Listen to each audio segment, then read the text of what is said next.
বিসমিল্লাহির রহমানির রহিম। ইউটিউবে এম পরিবার চ্যানেলে আপনাদের আরেকটি ভিডিওতে স্বাগতম। আজকে যে বিষয় নিয়ে কথা বলবো সেটি কয়েকটি সাধারণ ভগ্নাংশ নিয়ে, যেখানে আসলে অপ্রকৃত আকার অন্তর্নিহিত থাকবে। যদিও এই বিষয়টি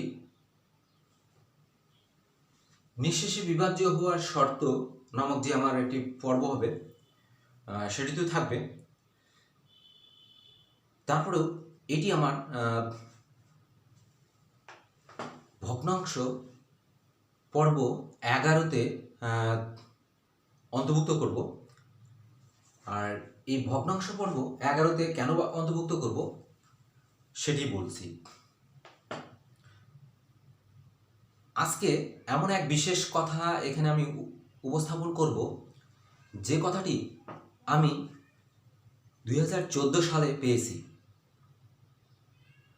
আর আমার জীবনে নতুন করে নতুনভাবে কোনো কিছু পাওয়ার যে বিশেষত্ব আমি বলি, তিনি একমাত্র শ্রীনিবাস রামানুজন স্যার। আসলে তার মতো করে সংখ্যাগুলোকে ভাবতে গিয়ে আমার জীবনে নতুন নতুন সমস্যা এবং নতুন নতুন সিদ্ধান্তের অনেক দেখা মেলে। ঠিক তেমনই একটি সিদ্ধান্তের কথা আমি আজ বলবো, যেটা কিনা বলছি যে আসলে ভগ্নাংশ বা ভাগ, এই যে সরল ভগ্নাংশ যেহেতু বলছি, সরল ভগ্নাংশ এটা আসলে ভাগ চিহ্ন, ভগ্নাংশ রেখাংশ যে চিহ্ন ব্যবহার করি, এখানে আমরা ভাগ হিসেবেও দেখতে পারি। কারণ এইখানে এটাও বললাম যে আসলে নিঃশেষে বিভাজ্য হওয়ার শর্ত, তার মানে ভাগের কথা, সেই কথা আসলে সেই কথা ওইখানেও আসতে পারে। তো দেখা যাক আসলে সেই কথাগুলো কেমন কথা। সেই কথাগুলো হচ্ছে এরকম কথা যেটা আমরা অর্থাৎ ভাগের হিসাব না কষেও ভাগফল বের করতে পারি। তার জন্য যে ধরনের কথা থাকতে হবে সেটি হচ্ছে এরকম: একক এবং 10 স্থানের অঙ্ককে স্বস্থানে রেখে গঠিত সংখ্যা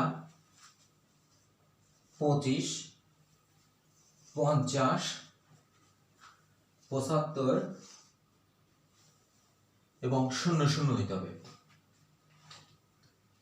তাহলে সেই সংখ্যাগুলো 25 দ্বারা নিঃশেষে বিভাজ্য হবে।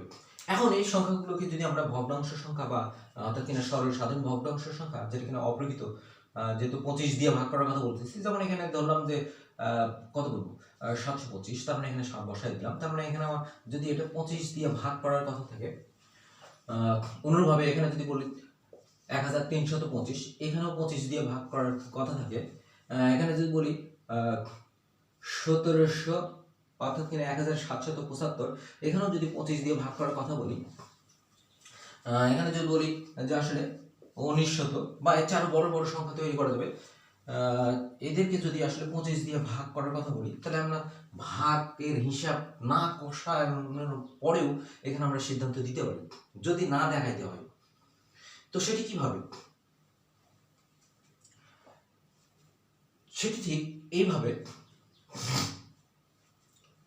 25 দ্বারা ভাগজোড় জন্য শর্ত তো বললাম যে একক এবং 10 স্থানের অঙ্ককে স্বস্থানে রেখে গঠিত সংখ্যা 25, 50, 75 আর 00 হইতে হবে।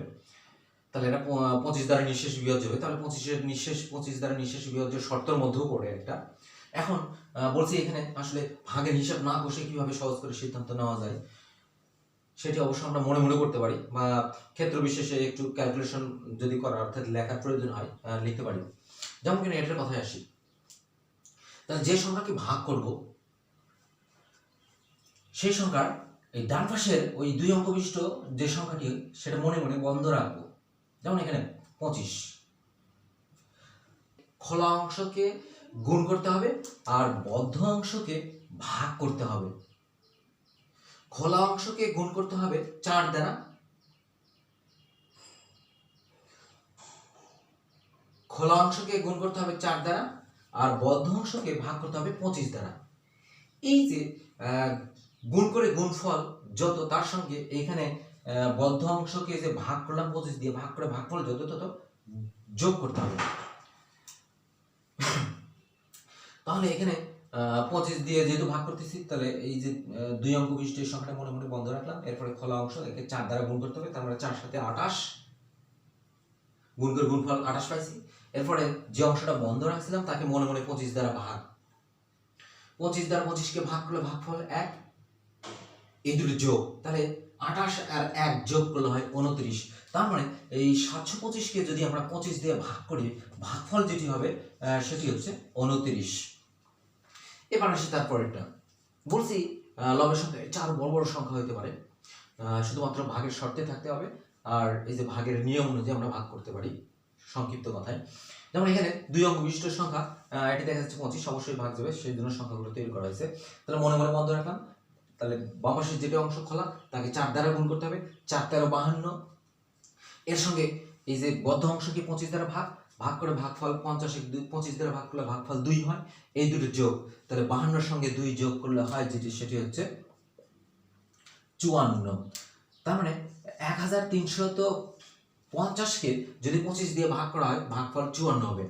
এবার আসি এখানে 1775কে 25 দিয়ে ভাগ করতে হবে ভাগের নিয়ম অনুযায়ী। তাহলে ডান পাশের অংশটা মনে মনে বন্ধ, বাম পাশের যে অংশটা খোলা থাকে তাকে 4 দ্বারা গুণ করতে হবে, তাহলে 4 17 যেটি হবে 68, অর্থাৎ 4 10 40, 4 7 28, 40 আর 28 68। এবার 25 দ্বারা এই বন্ধ অংশকে ভাগ, তার মানে ভাগফল 3 হয়, এই দুটো এখন যোগ, তাহলে 68 আর হচ্ছে 3, 68 আর 3 71। তার মানে 1775কে 25 দিয়ে ভাগ করলে ভাগফল যেটি হবে সেটি হচ্ছে 71। এরপরে আসি 1900কে 25 দ্বারা ভাগ, এখানেও ডান পাশের অংশ মনে মনে বন্ধ, বাম পাশের যে অংশ খোলা থাকবে তাকে 4 দ্বারা গুণন। যদি এখানে 19 গুণনের ক্ষেত্রে অর্থাৎ 10 পর্যন্ত সহজ করে বলা যায়, যত দ্বারা গুণ করব তার মানে সেটা তততম পদ হবে। যাই হোক, এখানে গুণের পর্বে এটা আলোচনা করা হবে, সংক্ষিপ্ত কথা থাকে 2n - 1 আকারে। একে যদি 4 দ্বারা আমরা গুণ করি তাহলে গুণফলটা কি হবে?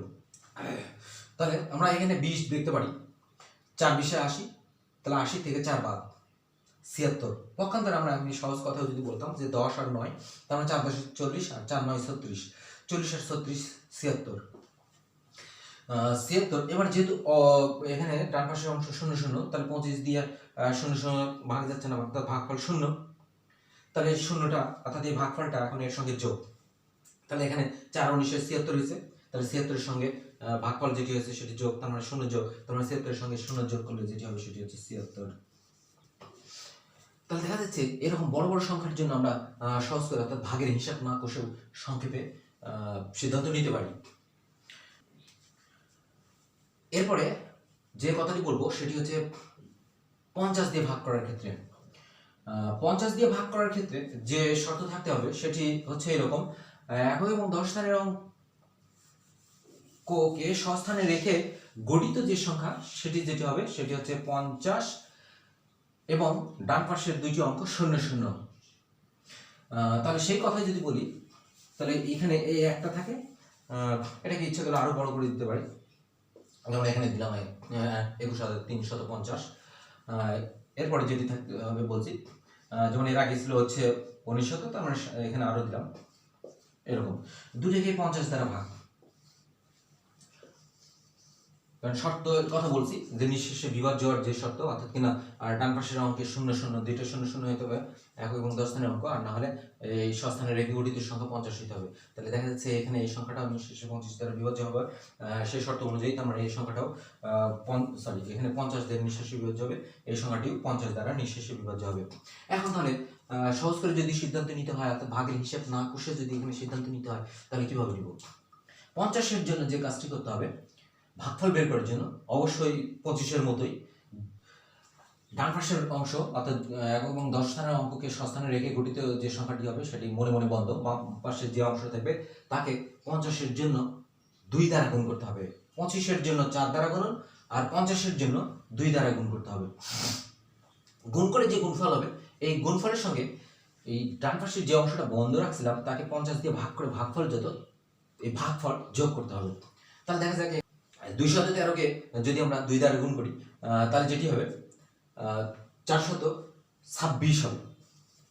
426।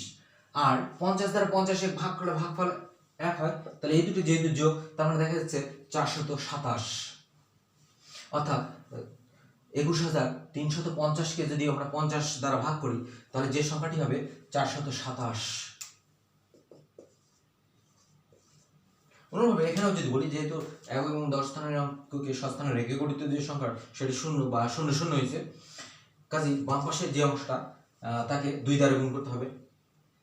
2 দ্বারা যদি আমরা গুণ করি এভাবে নিতে পারি, এটাকে আমরা 200 ধরে সেখান থেকে ইচ্ছা করে বাদ দিতে পারি, অর্থাৎ আমরা 3 × 6 বাদ যাবে। যাই হোক, তার মানে এখানে যদি 200 দিতাম, তার মানে 200 × 400, অর্থাৎ 400 থেকে তাহলে 197 হওয়ার জন্য 200 বিয়োগ তার মানে 3, তার মানে 2 দ্বারা 3কেও গুণন, তার মানে 3 × 6, তার মানে 6 বাদ।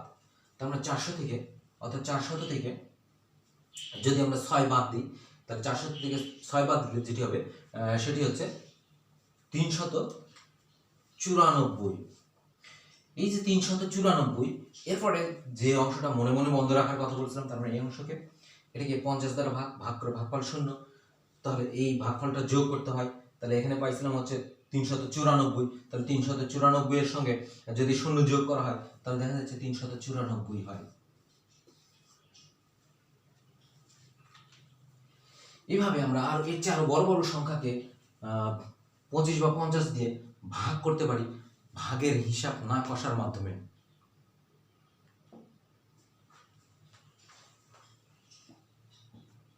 পঁচিশ এবং 50 দিয়ে ভাগ করার যেমন শর্ত, ভাগ না করে অর্থাৎ ভাগের হিসাব না কষায় সিদ্ধান্ত আসা, অনুরূপভাবে 25 এবং 50 দ্বারা গুণ করার ক্ষেত্রেও, অর্থাৎ গুণন না করে বা গুণনের হিসাব না কষে সহজেই কিভাবে গুণফল বের করতে হয় তা গুণনেরই কোনো একটা পর্বে আমি বলবো, সেটিও আমার 2014 সালে প্রাপ্ত।